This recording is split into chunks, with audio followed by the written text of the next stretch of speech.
And good afternoon. How are you guys doing today? We're going to have a Facebook Live today, a community forum, a very important one. This is the second installment. The first one was in Spanish, and today we're having the Facebook Live regarding education during the time of COVID in English. And to have that program, we have two very important guests today. We're going to have well, let me go ahead and introduce them right now so they can present themselves. I think it would be better for that than just me speaking about them. These are two important people. They're very, very important, and they're doing great work for the students in IRVING ISD. It's one of the biggest school districts in the Dallas-Fort Worth area. So we have Magda Hernandez, IRVING ISD Superintendent, and Juan Carlos Martinez, the Deputy Superintendent. Ladies first, Magda, how are you today? I'm doing great. Good afternoon. Thank you for having us here today. So it's a pleasure to be here. Perfect. Yes, thank you. And so Juan Carlos, how are you? Oh, I'm doing great. Thanks for the invite, Jaime. It's good to be back. Perfect. So let's start, Magda. Why don't you give us a little bit about yourself? You know, we know your position is superintendent, but tell us a little bit about how you started in the school district. Okay, well, let me start by saying that I have been in the district going on my 25th year, but going in my 29th year in education.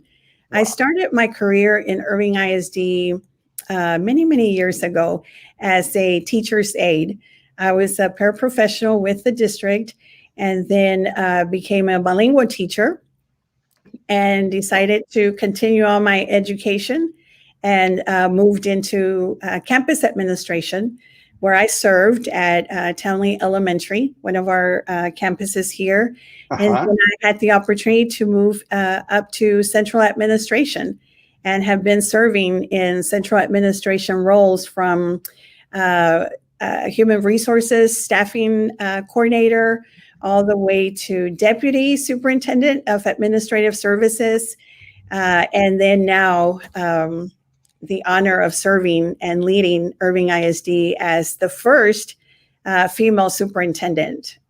So here we are. So basically, based on all those positions, I think you have touched a little bit of almost all departments in the school district. Yes, sir. And working as a paraprofessional, usually, sometimes that's a volunteer work or a work that is just an intro. Sometimes people are just trying to get their touch. What was the reasoning behind getting into education, Magda? What drove you into education? You know, I think it was always in the back of my head, Jaime, you know, as I was going to school, you know, of course, we all love our teachers and we always want to grow up to be like our teachers. So it was in the back of my head. And I think once I started having children, you know, of my own, I thought, you know, I think I really need to go and consider just to spend more time, you know, with them. So I was actually sharing this story with my one of my team members recently, that how I just walked up to the campus one day and said, I'm just going to go ask if there's a job opening. So I didn't know the process at the time. I was very young. And they said, well, you actually have to go to the administration building to apply.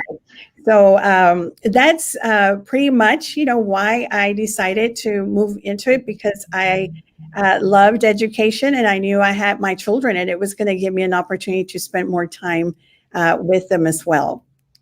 Well, that's fantastic. And Juan Carlos, we heard a little bit about you a couple of weeks ago when we did the forum in Spanish, but give us a little bit of information about yourself. You and I know each other for some time already.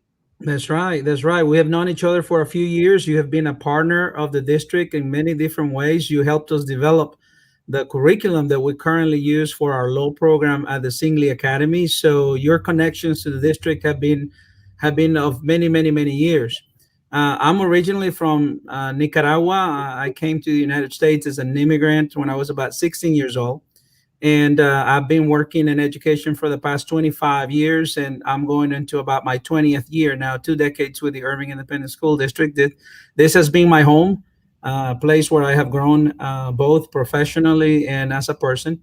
And I've served in many roles, just like Ms. Hernandez was just alluding as to what the number of things that she has done. And I think that has been the blessing of having the opportunity to have worked in Irving ISD, that I've been able to serve in many roles. And I'm currently serving as a support system to our superintendent, and trying to do the best work possible on behalf of the community and the children of our district. Oh, that's fantastic. And the reason why we're having this forum is because education, well, let's just backstep. COVID had impacted us in many different ways.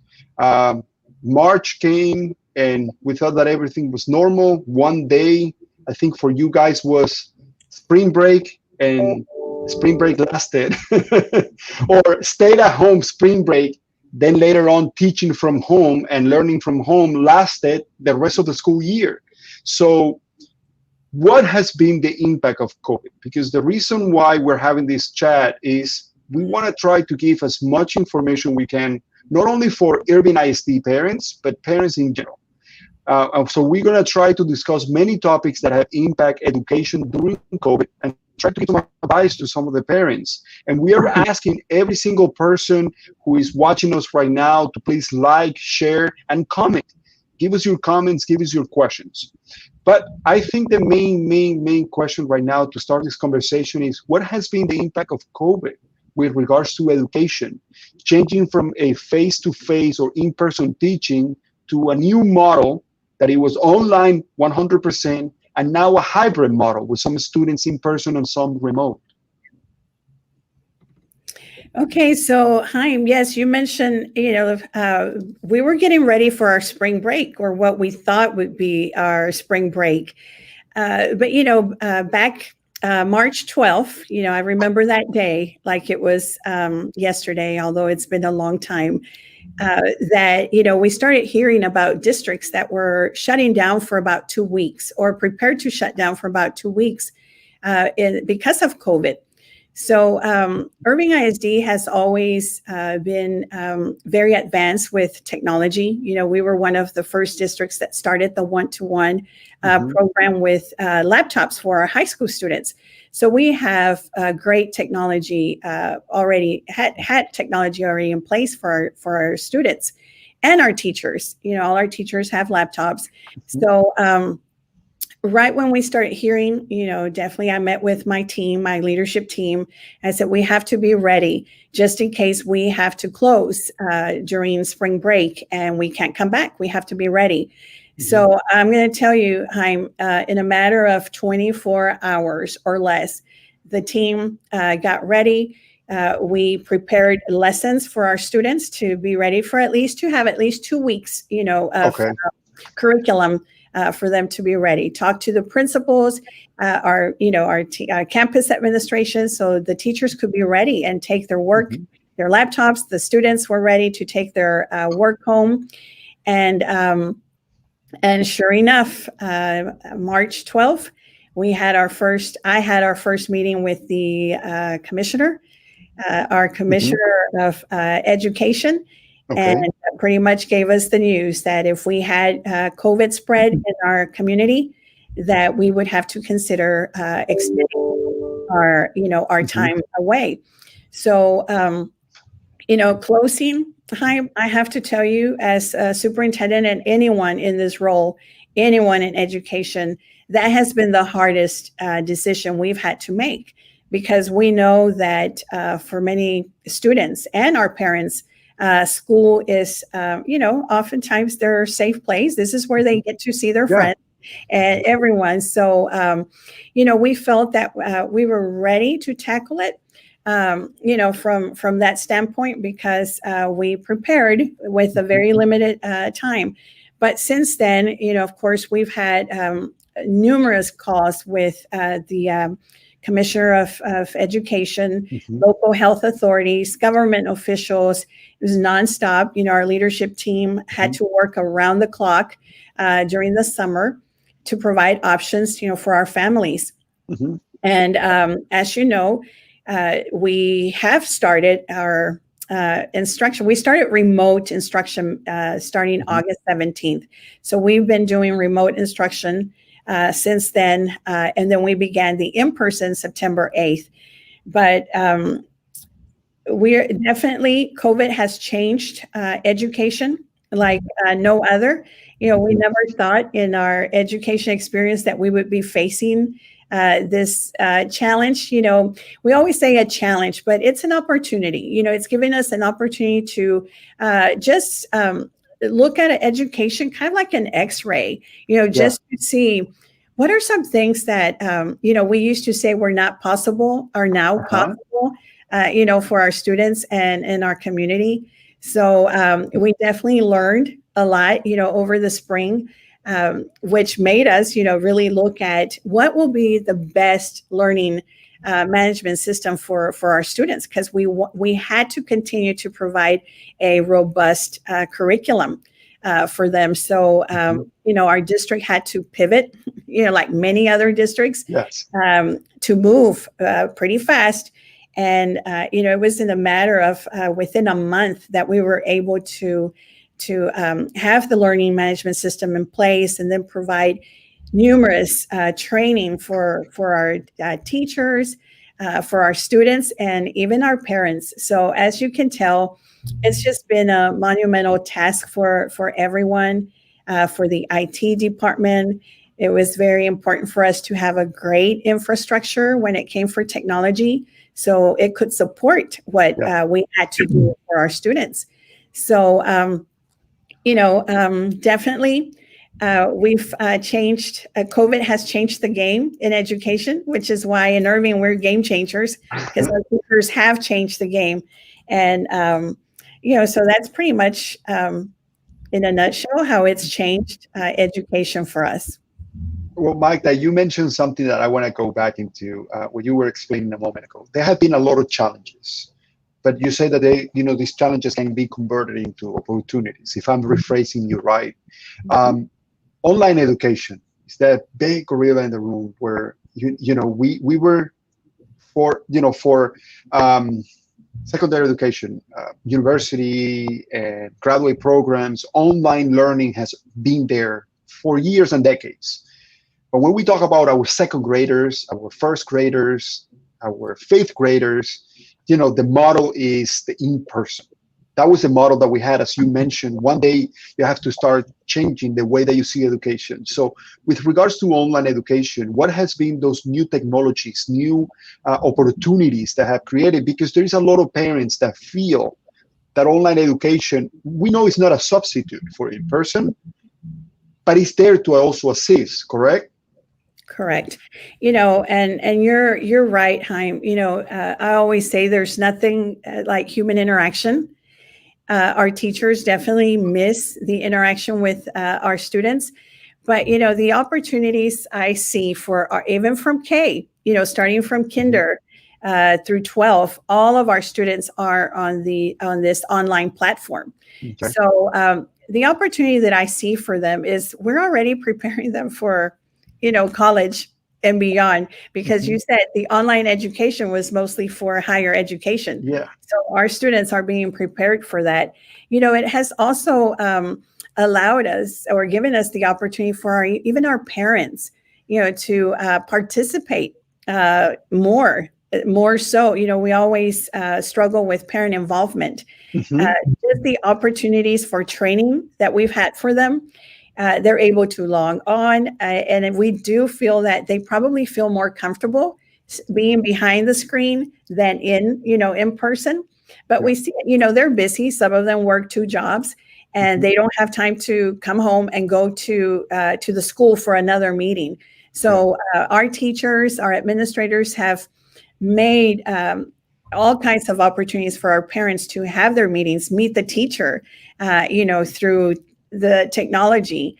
And, if you walk around any of our classrooms, we're doing asynchronous and synchronous instruction at the moment, meaning those students that are in person are experiencing the same things that our students at home are experiencing. So our teachers are going above and beyond, of what their job description, is expected by providing those opportunities. So, definitely a lot of great things that are going to come out of this, and that we're definitely going to continue to use in the future.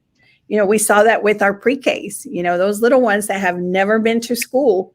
They were walking into our buildings the first day feeling very confident because they knew their teacher already. Yeah. And this time we didn't have pre-K crying, pre-K students crying. It was the parents this time, so it's, there's, we always have to look at the bright side, of things.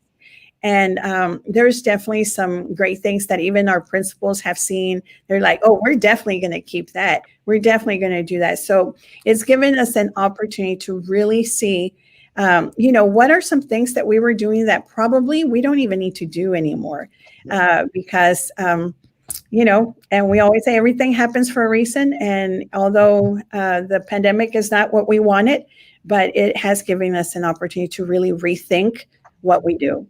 So there will be some things that will stay after COVID. Absolutely. Some adaptations that you guys are seeing now that are important to keep. Yes, and that would be, it would definitely help us with the parent involvement and our teachers, just the creativity that they have come up with. And we always think about even our high school students, Haim. Mm-hmm. A lot of our high school students work, they have jobs. And with this online instruction, we like, okay, this will give us an opportunity to be more flexible, with our students that do have to work to provide for their families. And it's like, I think education, we're always so structured, that things have to be done a certain way. But, I always tell the team, it's like, but why? And I think this is giving us the opportunity that, what, it will allow our students to go in and do their work when their time allows them, when they're able to focus, a little bit better. So definitely a lot of things, and some things that we haven't discovered yet that we're going to continue to keep. So let's change a little bit. Juan Carlos, I want to ask you a question with regards to what's going on now with regards to students.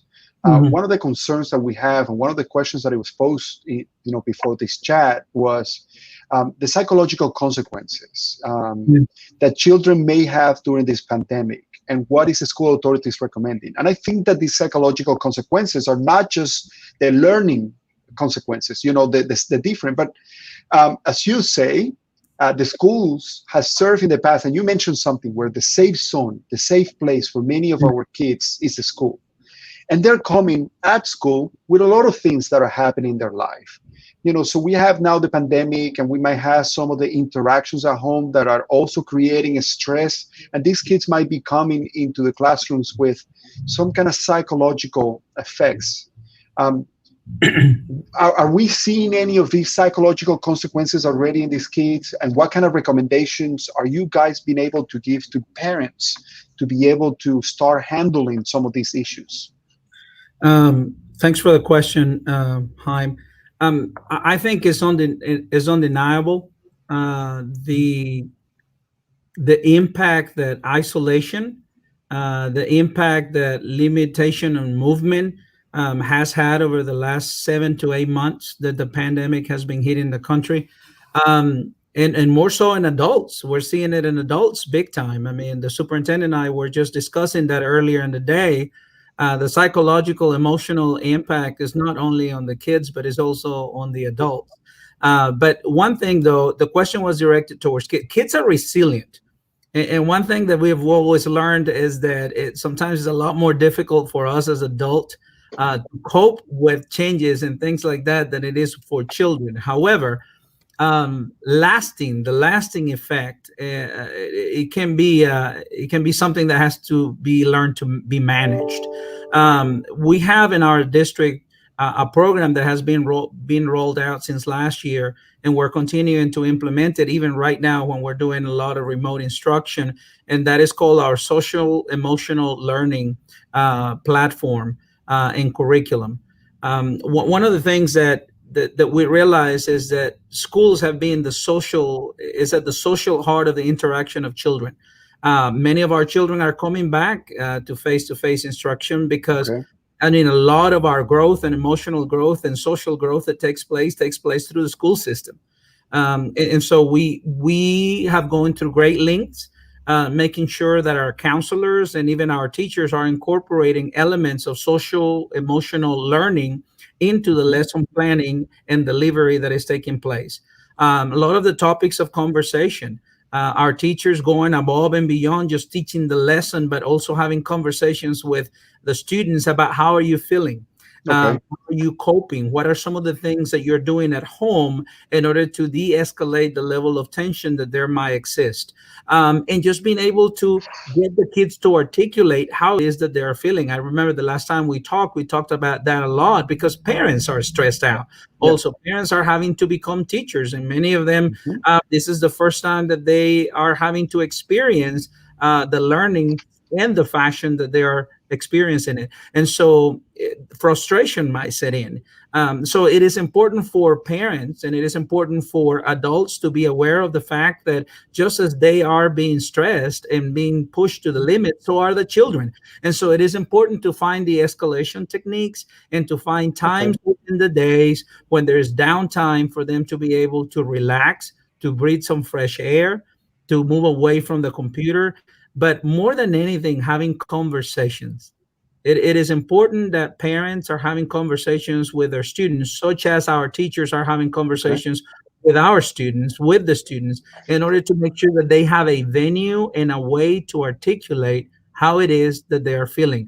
uh, it's called catharsis. One of the best ways to be able to release tension is through talking, through having a conversation, and to having the means and to having the ability to have somebody that will listen to you and to experience with you what it is that you're going through. And children, they're just they're human beings too, Yeah. and they have needs, and those needs are met through a social emotional combination of aspects that we have to consider as teachers, but parents have to consider also at home, and making sure that those needs are being met. So our counseling is implementing programs to address that. Our teachers are implementing and incorporating some of those aspects into the lesson learning and teaching. And we're also not forgetting our parents and providing workshops. Mr. Hernandez, I think we have also provided workshops through our parental involvement program, and we're providing it both in English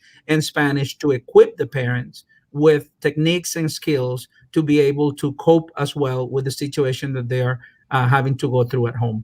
Well, that's fantastic to hear because one of as a former prosecutor and some of the work that when I started getting involved in the school district was related to these and the part of the education from the side of the DA's office, the district attorney's office, was trying to handle the children abuse or children who were victims of abuse. We know, and this is also married to a second grade teacher, we know that these teachers in the classroom are the Yeah. first, probably, let's just call it the first line of protection for many of these kids, because coming to the classroom and the teacher identifying that the kid has been the victim of abuse was the first red flag where the kid is being pulled out of a situation that is causing them harm. And now we're seeing many of our children that are not in the classroom because some of them are still at home. Um, what is that process now? Is the teacher still getting involved and having the same tools, or is this more difficult now, or how's COVID impacted that? You want to tackle that one, boss, or you want me to? Okay, so Chaim, and I also want to add, Yeah. for the parents, just remind, themselves and the students that we will eventually get back to norm, to great, not normal, because it's going to be different. But giving each other flexibility, and I talk to the team a lot about grace, give yourself grace because this is hard on everyone. Mhm. And but you mentioned the teachers. The teachers are, I think, the biggest resource, for our students, and our teachers are still reaching out to students, and they actually are able to notice, because they know their students. They know if there's Mhm. something wrong. They're trained to look, for facial expressions, or what's going on. And then we have counselors, at all our Mhm. campuses. So we have counselors that reach out to them. If there is a need for us to make home visits, our administrators, our counselors, and our Okay. teachers are also doing those home visits, with to our parents and our students. So, education is, definitely it's serving, others, and our teachers are definitely their heroes and their best resources. We are paying attention to that and trying to reach out to them as much as possible. If someone is not connecting or engaging, what are we doing? Let's call, let's get on the phone. So they have not missed a beat in doing that to ensure that we're taking care of them. Right. And if we're not hearing from them, why aren't Yeah. we? So we have a few questions already from the viewers. And the first question is coming from Cynthia Cano. And just to give you a brief, Cynthia is a good friend of ours. Cynthia is one of the reporters for the local Univision channel in Dallas, Fort Worth. So Cynthia, thank you for watching. And Cynthia, I have a couple questions. Let's see how we can tackle these questions. Do you guys have in front of you, have an idea, what's the percentage of virtual learning versus in-person learning? Yes, we currently have 39% of our students are virtual, I'm sorry, in person. So that's about 12,800 students that are in person. And then we have the other virtually. So, currently we have 32,600, a little bit over 32,600 students. So we are at, 39%. Definitely we do have the opportunity for students to select, or the parents at every grading period, if they choose to come in person or stay remote or switch back to remote. And we are seeing our numbers going up of more that want to come in person. So, and just looking at our numbers, and once we start accepting others, it would put us at about 44% in person. So, we're taking every precaution, possible to see, because at some point, it's going to get difficult when we can't social distance. So trying to support our campuses as much as possible and watching those numbers. But right now, our numbers are manageable. And we feel good about our protocols that we have in place. You mentioned something, and I think that we can tackle this second question. I can ask the second question and tackle it with information you gave a moment ago with regards to the conversations that you're having right now. So, Chaim, I think we're struggling to hear you. It's like you're breaking up. Maybe you're barely. Early? There's a lot of interference. It's better. Okay, try it now. Try. What about right now? Yes. Better. Yes? Yes. Okay, Yes. give me one quick second. We have a little bit of a Technical difficulty. technical issue. One quick second. All right, can you hear me now? Yes. Can you hear me? Yes. Yes. Hello? Yes, I we cannot can hear you. Oh, we can hear you. Give me one quick second. We're going to try this in a moment. This is what happens when you're an attorney and you try to do these videos. You're learning as it goes. Sometimes we have a little bit of right now. Can you hear me? Can you hear me? Yes, we can hear you. All right. Can you hear us? I'm having an issue with. Can you hear me now? Yes. Yes. For Can some you reason, hear I us? cannot hear you back. Can you see if the bottom of your thing you can unmute? Okay. Let me do this. Give me one quick second. Oh, it's very clearly coming through now. Okay. Let's see. Hear you. Some reason we got an issue here with the audio. I think you guys can hear me, but I cannot hear you. All right, I'm gonna do this for a moment. Just bear with me 1 second. We're gonna take a quick pause, and we will see what's going on. Just 1 quick second. If you want to just start answering the question that we have right now on the screen, and I'll be right back in. Okay. And the question is if the superintendent thought that we would all go virtual, why or why not? You know, there's always a possibility depending on the spread of the virus. You know, obviously we still have to continue to listen to the health authorities and what the commissioner and what the governor recommend. We do not have the authority to go all virtual right now. But it's all going to depend on what the continuation of the spread of the virus. Are we capable of going all virtual? If that is the case, yes, we are. All our students do have a technology device. Many of them have hotspots, so they would not have issues with connectivity. So we feel very confident that we would be prepared to transition back to virtual if that need arises. Okay, can you hear me back? Yes, sir. Yes. Okay, perfect. So we're back. I'm so sorry for that. For some reason we got some issues with the Bluetooth earpieces, and then I tried to connect the wire ones and it didn't work. So thank you very much for tackling the answer and being able to get everything rolling. So we have a few other questions I believe that we have, but let's just go ahead, and this is the question that you answered, right? No, this is a new one from Okay, Greg. perfect. Mm-hmm.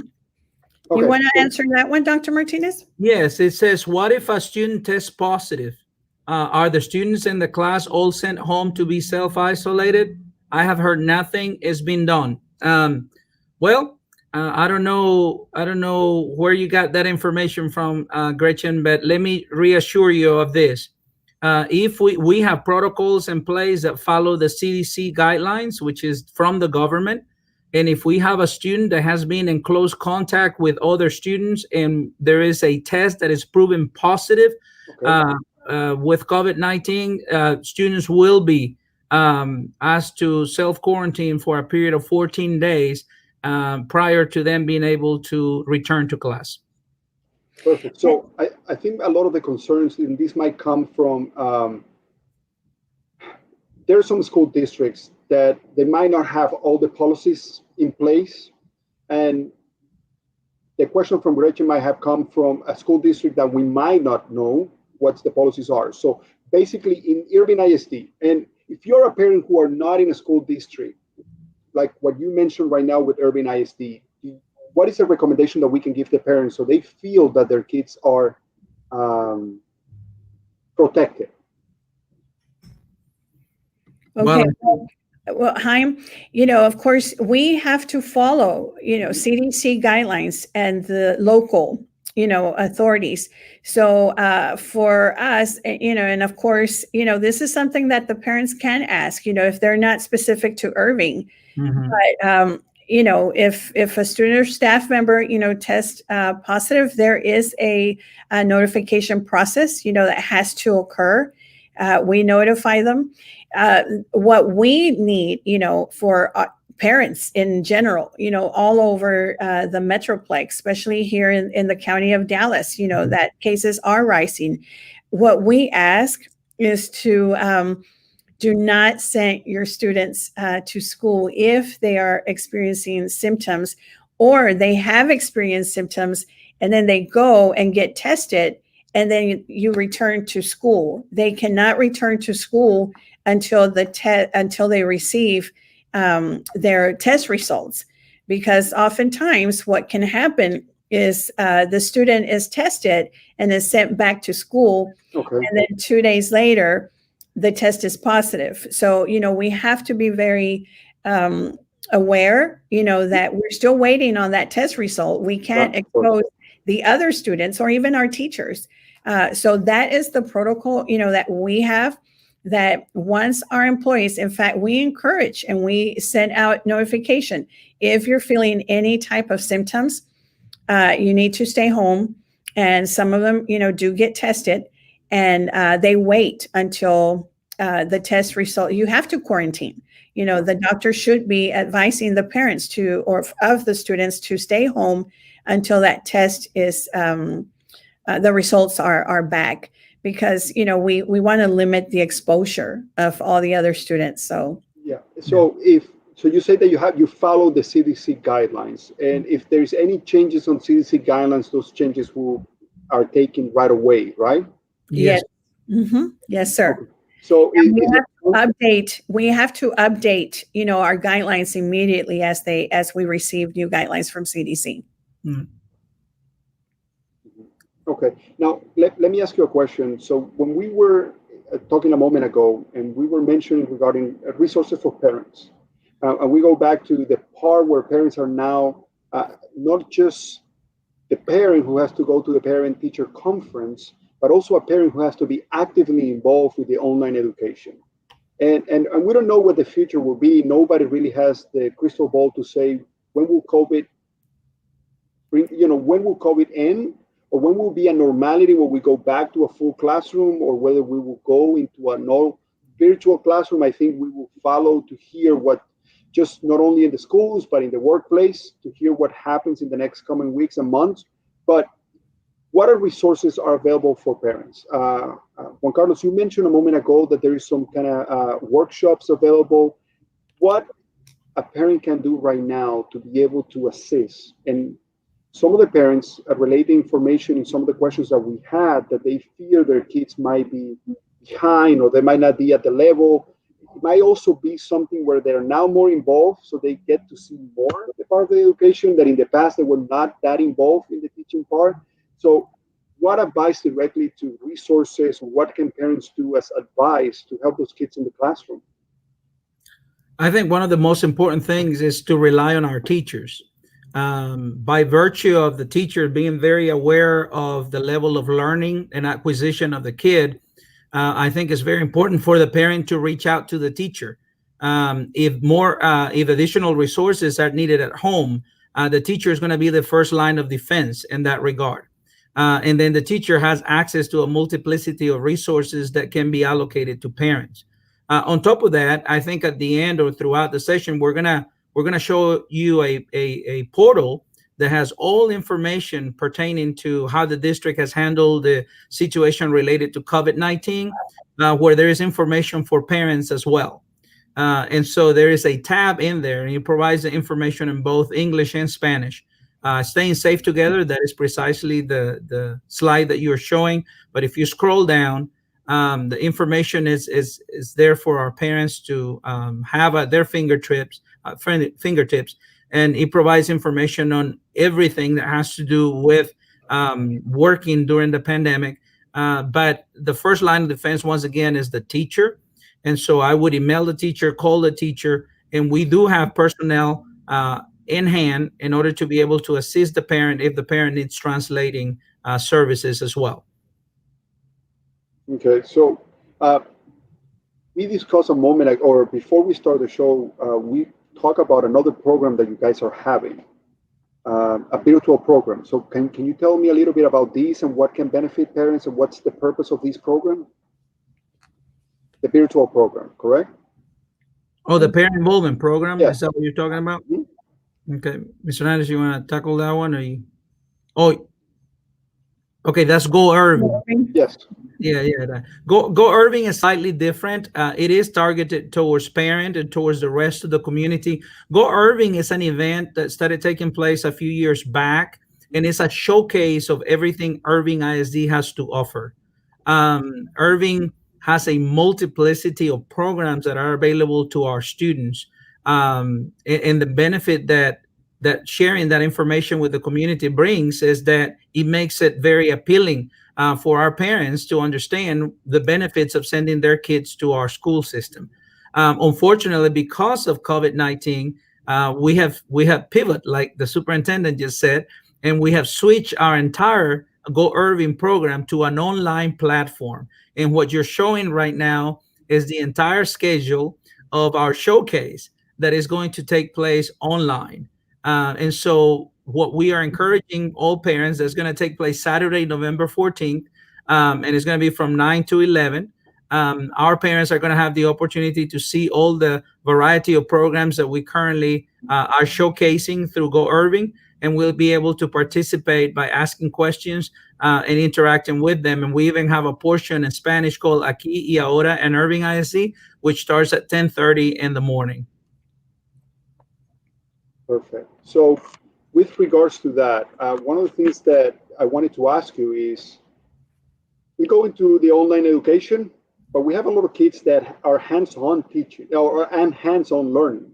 And the Irving ISD have some of these programs have had been partnered with many of the big corporations and small businesses in the area, and these are the career programs. So these CTE programs, how they're doing now with this online education and with this new model of teaching, are they still going on? What kind of programs are there? And if we can, talk a little bit about that to see. All our programs, Chaim, are, we're managing them, as usual.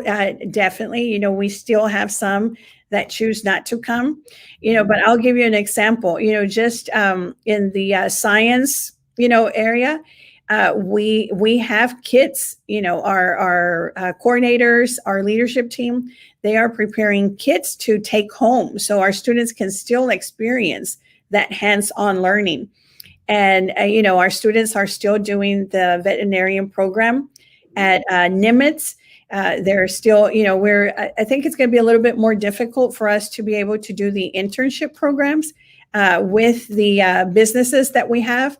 But, we're trying to see how we can, do them on a rotation basis also, but all our programs are still going on. We have our fine arts, departments that, they're being very creative in how they present their plays. Their parents are still coming in, but they're staying in their car to watch them perform. So, our students are still very active, trying to be very actively engaged in those programs so they don't miss out on future opportunities, especially those that will be graduating this year.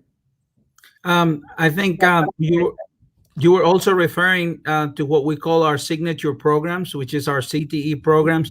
And the superintendent is absolutely right in that. The fact that we do have students participating in them, we're taking all the precautions necessary in order to keep them separated as beyond 6 feet, covering in the face and things of that nature. It's very important that they receive the hands-on training that is being provided by our school system. We will find ourselves a little slightly limited when it comes to sending them into the workplaces where we don't have any control over safety measures and stuff like that. Okay. But as far as our aviation program, our legal programs and other programs that are contained, for example, at Singley Academy, the construction program at MacArthur High School, the aviation program at Irving High School, and the culinary arts and also agriculture and veterinary medicine over at Nimitz High School, those are still taking place, Chaim. We're just doing it in small groups and small rotations in order to make sure that we don't have the kids doing hands-on activities too close to one another. It is a trying time, but we're trying to be as creative as we can in order to keep the instruction going while at the same time keeping them safe. Okay. So as we're getting ready to to start wrapping up the program, I'm going to ask you a question, and it's a question that's probably in a lot of people's mind right now, and we're seeing different reports, and we don't know. As I mentioned a moment ago, we don't have a crystal ball to think what's going to happen in the future. I know that it was a struggle during March to try to put the pieces together when online education was mandated and it had to happen. If the cases continue to increase and a decision in the future is to go virtual, is there a process already in place? Is the school district ready to move forward with that? It will be just a seamless transition, or that decision can be made easily or not? Yes, and Haim, I think that was one of the questions, that was asked earlier. And yes, we're very capable of going all virtual, because all our students have devices. We are a one-to-one district now, and I had mentioned that we have distributed many hotspots, for our students, so they don't have issues with And connectivity. Magda, can you explain to the people who are watching, because they might not understand, what is a one-to-one district? One-to-one means that every student in Irving ISD has a technology device, whether Okay. it's an iPad or Chromebook or a laptop. Now, those that chose not to have a district device, it's because they have their own personal device. So one-to-one simply means that all our students have a device. Okay, perfect. So that means that the online education is reachable to any student. Yes, sir. Okay. Okay. Well, as we're wrapping up, is there any comment or any departing words that you guys want to share with the public who's watching us right now? Boss, if you want me to go first so that you can close it, Yes.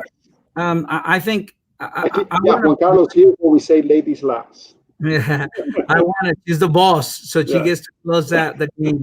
Um, just a word of encouragement, and a word of awareness, in the sense that the superintendent is a mother.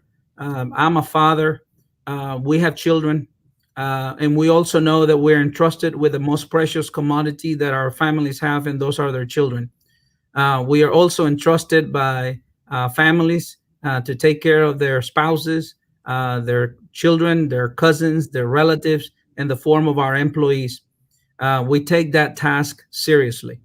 However, we also understand that there are limitations, like the superintendent said, about the level of authority that we have to shut down a school system. We Yeah. don't have that authority. But we are cognizant of the fact that the cases are rising, particularly in our county. The superintendent is in daily contact with the proper authorities at the state level, at the city level, at the county level, in order to make sure that that information is being discussed with the decision makers in our district. And make no mistake about it, she advocates for the safety and security of our students and our employees. She will make the recommendations necessary when the time comes, if the need is there for us to be able to have to switch because the safety concerns outweigh the fact that students are coming into in-person learning. She will not hesitate to do what needs to be done, so long as she has the authority to do it under the current conditions. But she is in constant communication with her school board. They are 110% supportive of her efforts, and she is keeping them constantly abreast of what's going on, the numbers and so forth, and the tendencies. In fact, she had a meeting with them last night, an executive session, and they discussed all the different details about what's happening in our county right now. And they do have a plan in place, and she will not hesitate to reach out and to make a recommendation to them when the time comes, because they will be the ones that have the authority and the decision making process to be able to do what needs to be done to keep our people safe. But in the meantime, we march on, taking all the necessary precautions, not taking any chances, not letting our guards down. We are in the midst of a public campaign right now with our own troops on the ground, reminding them, do not let your guard down. Continue to wear your mask. Continue to encourage our children to wear their mask. Continue to sanitize your hands. Continue to have access to cleanliness and access to executing all the different protocols that we have in place, as they're intended to be done, in order that we can keep everybody as safe as possible. Juan Carlos, and before Mike, and before I go with you with the final words, let me just follow up, Juan Carlos, with you in a moment. What can we explain those procedures that are in place right now in the school district, in the administration building, in the independent, the single schools? Absolutely. What are those procedures right now in place, not only just to keep the employees safe, but the kids Yes. safe? And what does a kid has to go through, or employee has to go through on a daily basis to get into the teaching part of the process? We are in a heightened level of alert. We are in the midst of a pandemic. It is not at a miss for us. I mean, it's all over the news, and the facts are the facts. And so we are a public institution. that provides a social service to the community. And so we are going to be open to a certain extent. And that means that on a limited basis, we will provide access to whoever needs to have access to our buildings, but we will do so only when they adhere to the safety and health protocols that we have in place. Everyone, including our children, before coming into the schoolhouse has to have their temperature taken, and to make sure that they are not experiencing a fever. And anyone that is exhibiting symptoms, they are completely isolated when that situation arises. When it comes to our children and when it comes to adults, the same protocols are in place. We record that information constantly. If anyone is experiencing symptoms, they don't get to come. They get to notify their supervisors if there are concerns. Our employee services division and the authorities here at central office are in constant contact with them. So an employee that is experiencing any kind of symptoms, they're not showing up to work without being clear first to be able to do that. And when it comes to our students, we're monitoring constantly. And we do have safety protocols in place. I mentioned the masks. The masks are mandatory, not just for the students, but also for the staff. And there are sanitation stations with soap and disinfectants just about any place in the schoolhouse. And so we're adhering to that. The bathrooms and all the platforms are being constantly disinfected. Our teachers have access to cleaning toolkits also for them to be able to use them in the instant when the need arises. But then our cleaning staff is constantly cleaning, especially areas where there's high traffic volume, and our bathrooms are being cleaned up as much as possible, as well as cafeterias and other platforms. Well, Magda, now it's your turn to give us some last words. Well, Dr. Martinez said a lot, of what, my thinking is. I think they know me well. But, first of all, just want to let the community, anyone that is watching, know that all of us in education, have the best interest of their children, wherever they may be. In our roles, definitely, it is very difficult, when we do have to make decisions, when we don't have the authority, to shut down the district, for, say. We do know that there's still a lot of fear, out there, which is why, our students and our parents have choice in whether they send their students to in person or keep them virtual, which is a great thing, to have. But, I would just say, just continue to be understanding, of our situation, because, as superintendent, I'm always thinking, what else can we do? Are we keeping, everyone safe? We feel, very comfortable in our protocols that we have. But this virus is you can't see it. So our concern is always like we will never know where anyone from our employees or students contract this virus. So all I can say is that for any students that are in Irving ISD, our number one priority is the safety of our students and our staff. So what I want to say to anyone listening that is tied to Irving or not, children are children, teachers are teachers anywhere. And we care so much for their well-being. And it's a very difficult position that we're all in, because, you mentioned the psychological, experiences that are that even our parents, our teachers, and our students are experiencing. And many of them say it's because they want to be in the classroom.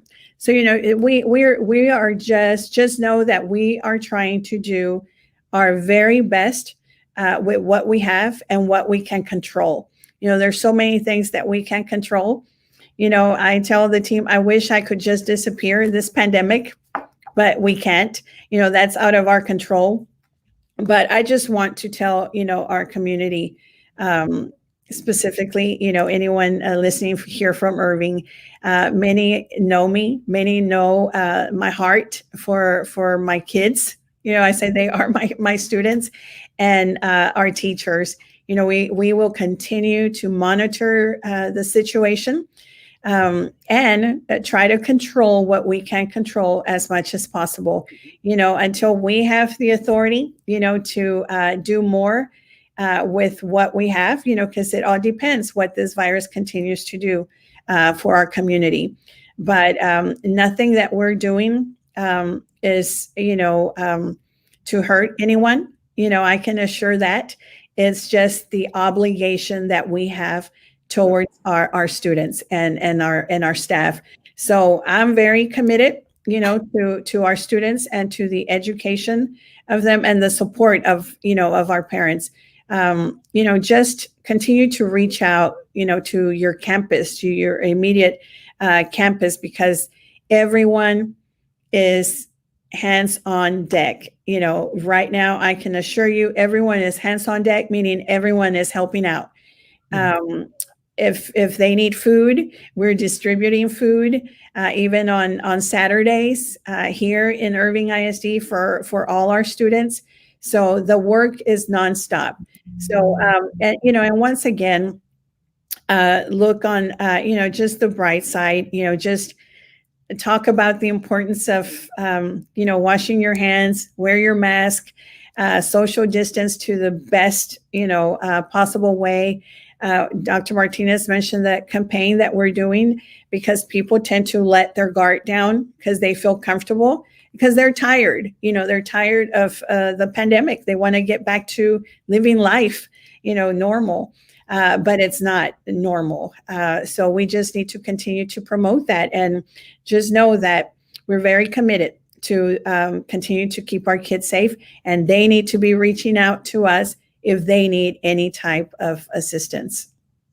Well, I really appreciate you giving us the time. I know that the two of you are very busy people right now, not only handling the school district, but with everything that is going around. These community forums, for everybody that is watching us, they are designed and developed to be able to provide the community with as much information as we can in different topics. And the topic of education during COVID is a very important topic, not only for us in the community, but also for the parents around in the area. So I want to extend another invitation in the future to the two of you.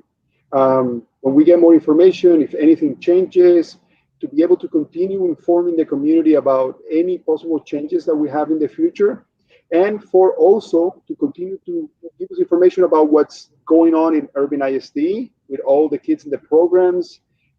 We know that for seniors, this year is going to be strange for them. But I know that there's a lot of good programs that these seniors are doing, and the future is in their feet right now with the career. So I will extend a welcoming to the two of you to come back later on, and we can continue this conversation. Okay. Thank you. Thank you again. For everybody that is watching, please like, share this video, and let us know any questions you have. Thank you very much, and have a good afternoon. Take care.